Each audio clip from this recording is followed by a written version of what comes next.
Oui, en tant que scientifique et puis professeur, je viens de constater là que Félix Antoine Tshisekedi Tshilombo a une longueur d'avance sur beaucoup de politiciens qui habitent la planète Terre.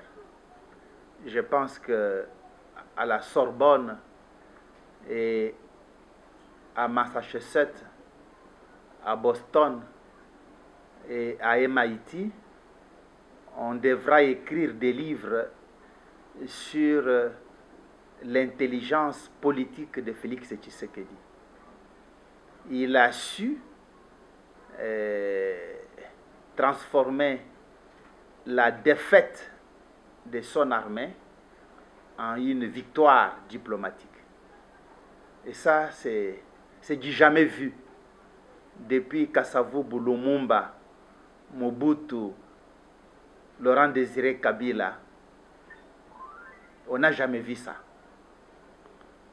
Nous avons un chef de l'État très intelligent, un fin politicien. Bravo à Félix Tshisekedi. Moi, je m'incline, chapeau bas, et je le félicite. Et je demande à nos compatriotes qui croupissent dans la misère et dans la terreur de Kagame et du Corneille Nangaa et de Joseph Kabila, ex-président devenu rebelle. Je demande à tous ces Congolais qui souffrent d'avoir de l'espoir. Le chef de l'État est en train de les libérer. Mais je félicite aussi notre armée d'avoir résisté jusqu'au bout dans le sang pour garder le Congo indivisible. Voilà ce que je peux dire. Monsieur le DG, le monde évolue, vous êtes un fin scientifique, et pas le moindre, à travers le monde. Aujourd'hui, la guerre, c'est la guerre des technologies. Que pensez-vous de cette guerre et de nos 9 voisins qui nous environnent? Faut-il s'arrêter seulement, nous contenter de la victoire diplomatique? Que faire pour que la République démocratique du Congo puisse se doter d'un satellite propre à la RDC pour pouvoir bien surveiller l'espace, mais aussi mener la guerre? Oui, la RTNC me visite au bon moment pour avoir de l'éclairage. Aujourd'hui, un gouvernement qui n'a pas un programme pour doter le pays des satellites, je pense, est en train de faire fausse route. Aujourd'hui, un pays qui n'a pas un programme satellitaire se trompe et c'est comme une parcelle sans clôture, c'est comme un corps sans anticorps. Je vous dis la vérité, le satellite n'est pas aujourd'hui sorcier. Le satellite est là, sous vos yeux. La technologie satellitaire n'est pas loin de vous. Elle est là. Et nous disons à tout le monde que ce qui nous manque, c'est comment prendre nos satellites et les placer en orbite. Nous n'avons pas un lanceur, nous n'avons pas de fusée. Voilà pourquoi le pays doit s'impliquer pour collaborer avec ces scientifiques.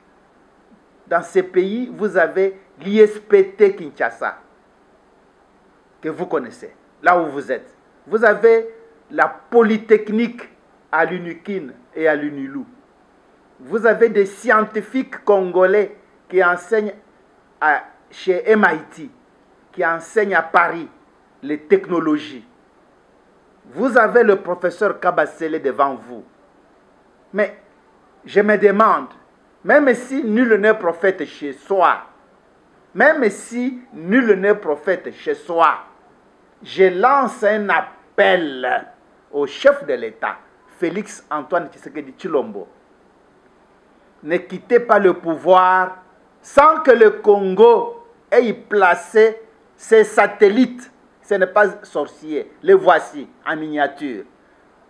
C'est fabriqué par les enfants du pays que nous sommes.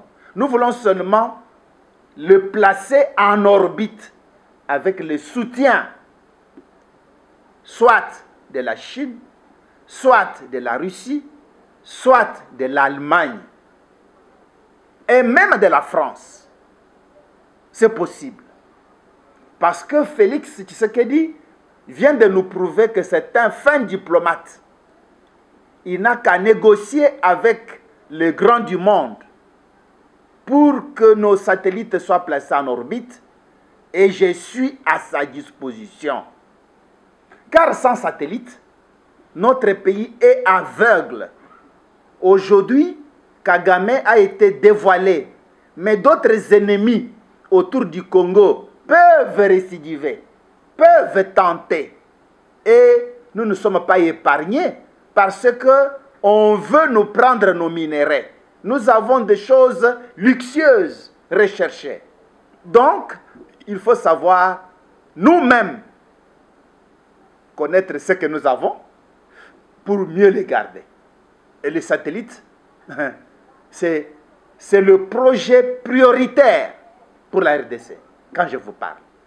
Pour la sûreté de l'État, pour la communication cryptée, pour la gestion des armées au sol, pour le renseignement, pour la cartographie et pour le lancement des missiles et de roquettes téléguidées par satellite. Et sans satellite, comment nous allons le faire? Nous allons continuer à nous battre comme à l'époque précambienne des pithécanthropes et d'australopithèques. C'est quel pays où tous les voisins ont des satellites et des pays pauvres? Aujourd'hui, je vous informe, je suis professeur de télédétection non seulement au Congo, mais aussi à Mariangouabi à Brazzaville, à Montpellier en France, partout où je passe, on me pose la question, à quand le satellite congolais? Brazzaville aura le satellite fin 2005, début 2020, fin 2025, début 2026. Je l'ai dit à haute voix et les Brazzavillois ne peuvent pas me contredire. Mais le Congo n'a même pas commencé. C'est ça ma honte. Mais je sais que le Congo de Félix Tshisekedi est en réveil. Professeur, vous êtes l'un des scientifiques congolais qui fait la fierté du pays. Vous enseignez au Collège des hautes études militaires, GEST. Et qu'en est-il de l'industrie militaire? Est-ce que notre pays est-il prêt à avoir une industrie militaire digne de ce nom? Et beaucoup de Congolais sont ceux qui pensent qu'il faut que l'armée devienne obligatoire de l'école primaire, comme c'est le cas en Corée du Nord, dans d'autres pays. Pensez-vous qu'avec ce que vous faites au chest, ça peut drainer tout le monde pour parvenir, ou qu'il faut nécessairement que de l'école primaire, enfin, cycle primaire, que tous les Congolais, filles et garçons, puissent être entraînés et formés pour qu'un jour qu'on puisse parvenir à l'industrie militaire? Monsieur le DG Kabasebe. Mais aujourd'hui, il faut une dissuasion.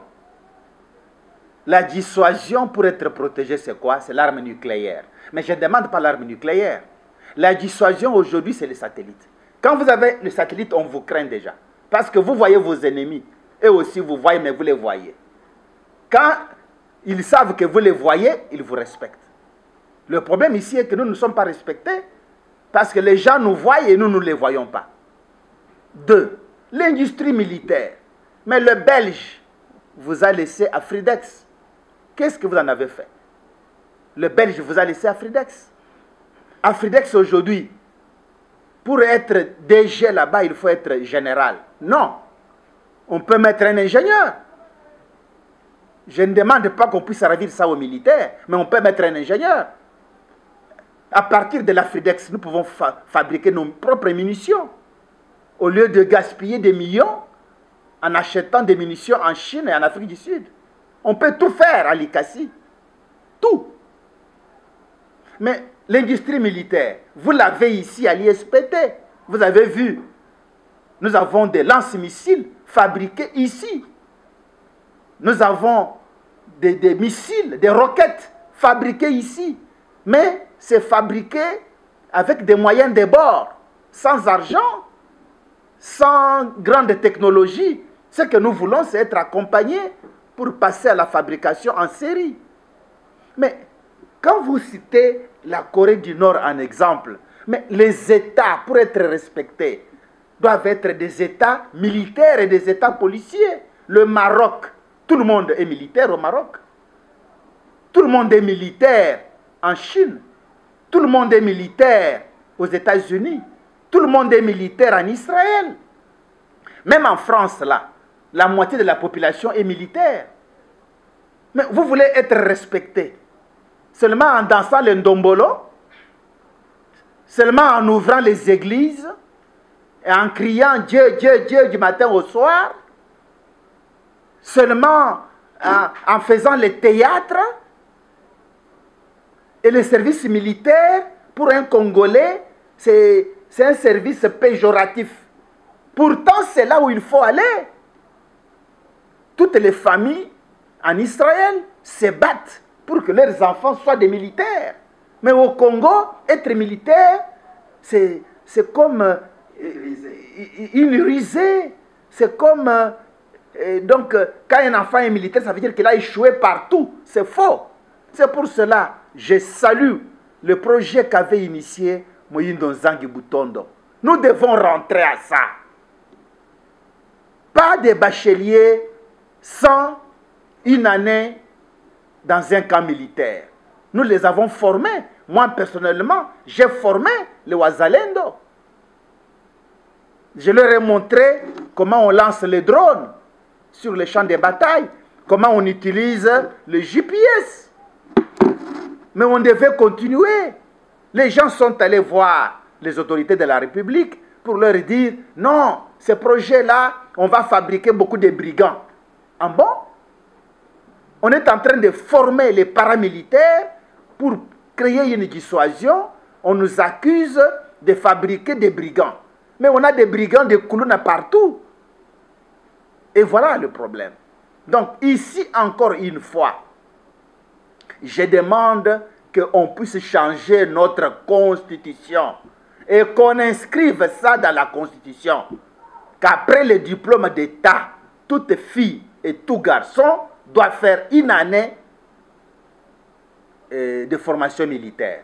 Le pays va changer. Quand on va atteindre 500 000 paramilitaires, et même sur le plan patriotique et sur le plan de la discipline, on aura de bons citoyens. Je pense que non seulement il faut l'industrie militaire, mais il faut un service militaire obligatoire pour tous les jeunes, obligatoire. Même les enfants des ministres, même dans la maison du chef de l'État, tout le monde doit passer par le service militaire. Il ne faut pas que les enfants des autres aillent à la guerre et d'autres enfants protégés gardés en Europe, gardés à l'UNIKIN, à l'UPEN, et les militaires, les services militaires, c'est pour les uns et non pour les autres. Non. Que ça soit inscrit dans la Constitution. Et dans la Constitution, qu'on insiste sur cette affaire. Être candidat chef de l'État, pas des binationaux, pas des hybrides. Et on doit connaître ton passé. Parce que c'est celui qui a la destinée du pays entre les mains. Vous avez vu la différence entre le chef de l'État, Félix Antoine Tshisekedi Tshilombo, et les sortants qui a protégé le pays. Joseph Kabila devient rebelle, du jamais vu. Un ancien chef de l'État qui devient rebelle, c'est du jamais vu. Ceux-là qui pensaient que les changements de constitution, c'était du bluff, voilà la matière. Que le Parlement se saisisse de ces dossiers et qu'on puisse avoir des lois qui protègent la République. Pour être chef d'état-major, on doit savoir tu es d'où, tu viens d'où. Parce qu'un jour, tu peux engager la République sur le plan existentiel. Voilà. Même pour être recteur, rédoc, DG de la RVA, DG du centre nucléaire, ainsi de suite. Il faut qu'on détermine des métiers et des fonctions régaliennes dans la Constitution pour sauver le pays. Et l'industrie militaire, ça doit s'imposer. Et nous avons ici la chance de dire à haute voix qu'il faut des écoles polytechniques militaires. C'est ce qu'il y a au Maroc. L'école polytechnique militaire pour l'armée de l'air, l'école polytechnique militaire pour l'armée de terre, ainsi de suite. En France, pour l'armée navale, ainsi de suite. Donc, nous ne devons pas regarder l'armée comme quelque chose. L'armée, c'est l'élite. En France et en Belgique, quand on t'a soigné dans un hôpital militaire et ça n'a pas marché, c'est fini. C'est l'élite. C'est là où on trouve les meilleurs médecins, des meilleurs scientifiques doivent être dans l'armée. Parce que c'est l'armée qui protège. Et regardez au Congo, c'est le pyramide renversé. Tout ce qui est utile au Congo est inutile. Et ce qui est inutile est utile. C'est quel pays comme ça? Un pays où on a renversé les valeurs.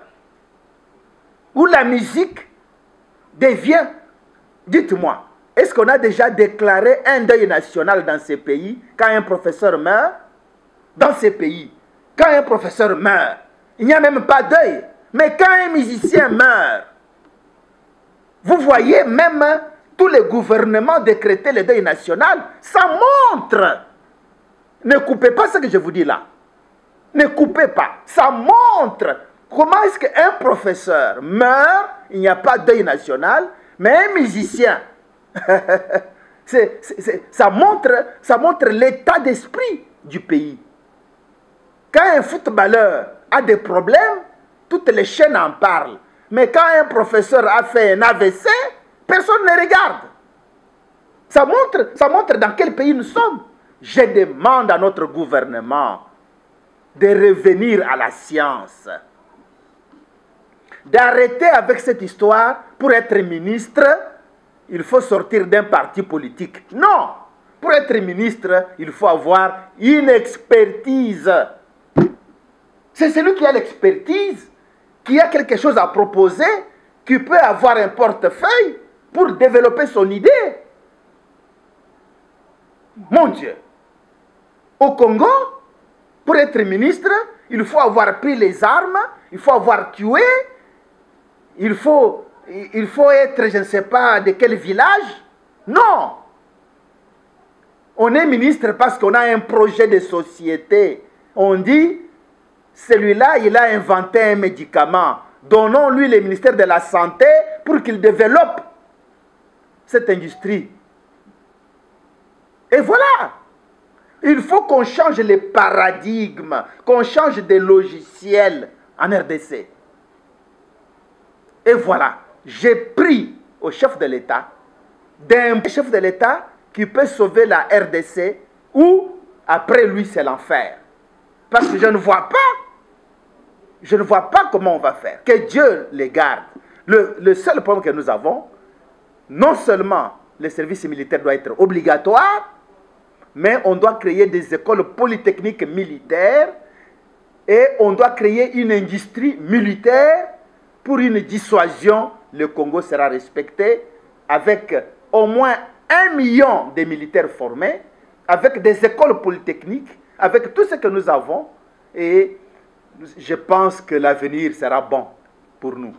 Pour terminer, monsieur le DG, comment entendez-vous mobiliser, continuer à plaider ou à sensibiliser le gouvernement pour qu'il y ait vraiment un financement pour l'ISPT qui s'est déjà lancé avec les moyens de bord?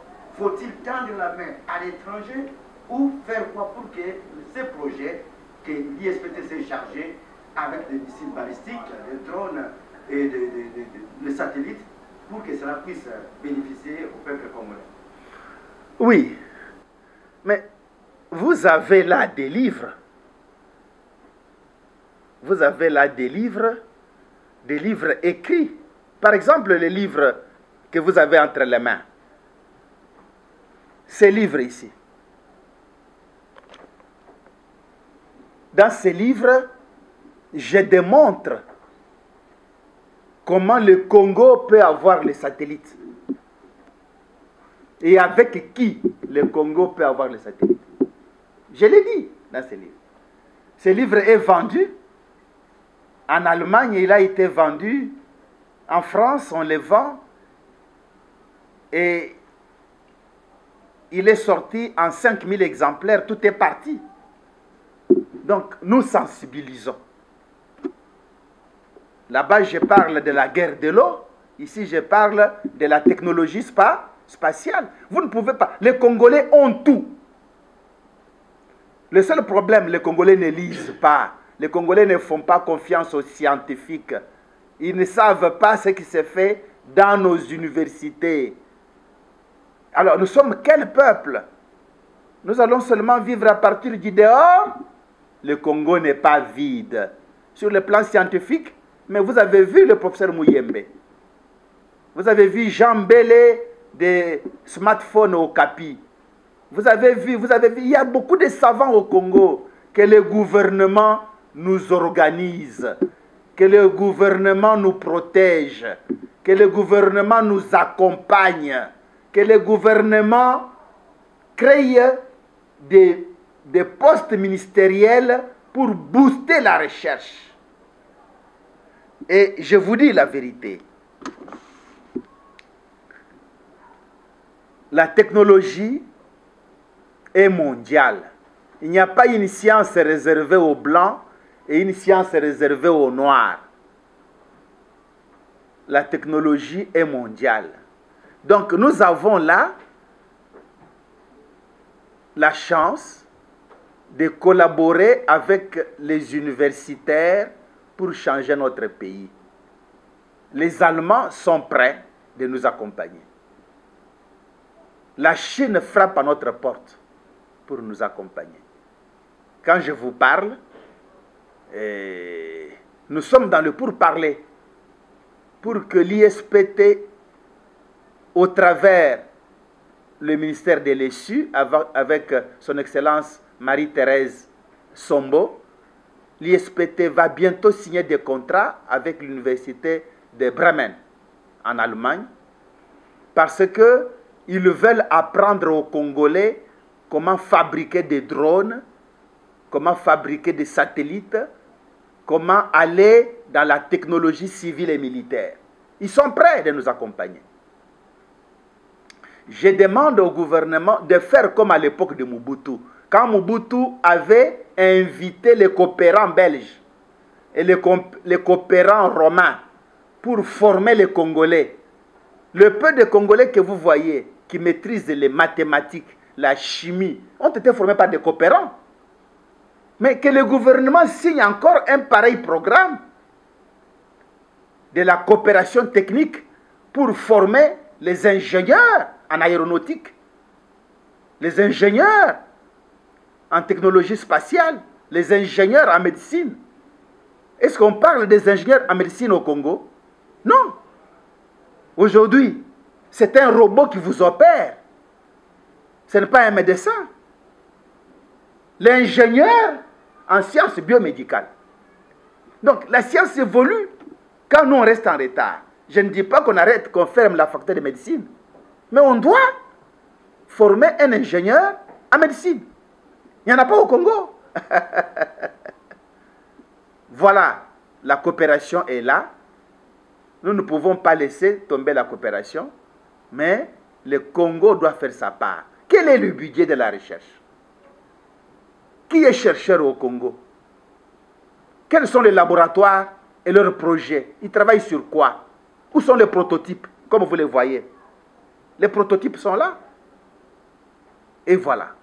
L'ISPT lance un appel pressant au chef de l'État pour que l'on crée une agence aérospatiale, qu'on rassemble tous les petits instituts, IGC, CNT, CERGEM, CERG, Metelsat, tous des petits trucs là, qu'on mette tout dans une seule agence, comme la NASA, qu'on appelle l'Agence aérospatiale congolaise. 1. 2. Qu'on donne au Congo le satellite de télécommunications et une constellation de satellites à défilement. 3. Qu'on construise au Congo des stations terriennes pour être sur les big data. 4. Qu'on propulse les écoles polytechniques militaires. 5. Qu'on fasse du service militaire un service obligatoire, généralisé. Qu'on change la Constitution pour mettre ces termes dans la Constitution, afin que ça puisse être dans la mer des lois. 6. Qu'on puisse s'occuper du chercheur et de la recherche. Que les chercheurs deviennent aussi populaires comme le sont les musiciens et les pasteurs. Les politiciens. La politique n'est pas un métier, monsieur.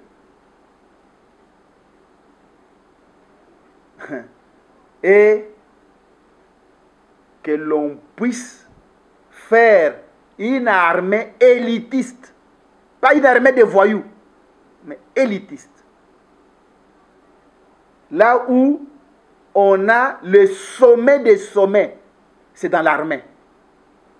Regardez dans tous les pays, les meilleurs médecins sont dans l'armée. Les meilleurs ingénieurs sont dans l'armée. C'est le contraire au Congo. Ce qui est anormal. La diplomatie a gagné. Vive la science. La diplomatie a gagné. Vive la science. Qu'on ne dorme pas. Oh, on a gagné sur le plan diplomatique. Qui veut la paix, prépare la guerre. La guerre aujourd'hui est numérique, technologique, satellitaire, avec des drones, avec des capteurs. La guerre des canons appartient au passé.